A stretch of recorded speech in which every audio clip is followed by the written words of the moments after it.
جب سے خلد بری سے جدا ہو گیا، اس کو جنت سے آخر نکلنا پڑا، اس کو جنت سے آخر نکلنا پڑا، اپنے خالق سے جو بے وفا ہو گیا۔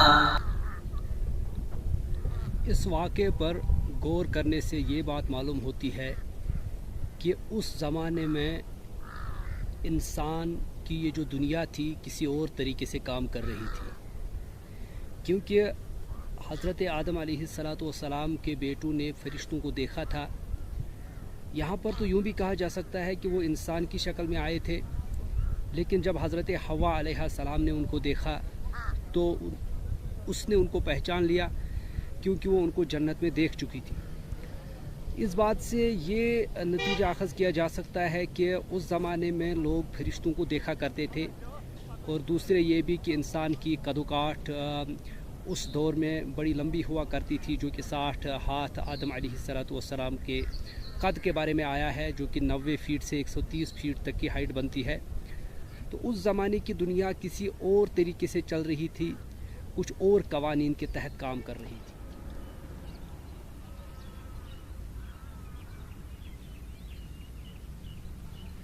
جب حضرت آدم علیہ السلام کی موت کا وقت قریب آ گیا تو اس نے اپنے بیٹوں سے یہ فرمایا، اور خاص طور سے اس بات کی تلقین کی کہ دنیا میں ایک بہت بڑا سیلاب آنے والا ہے۔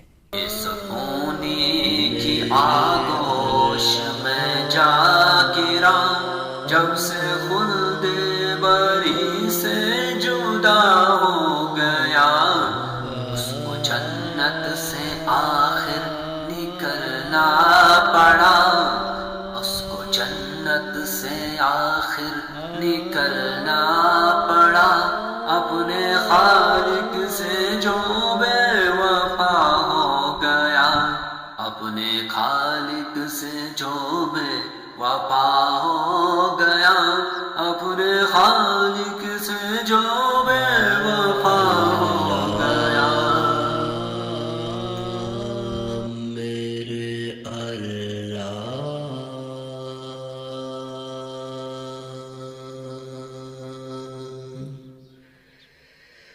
میرے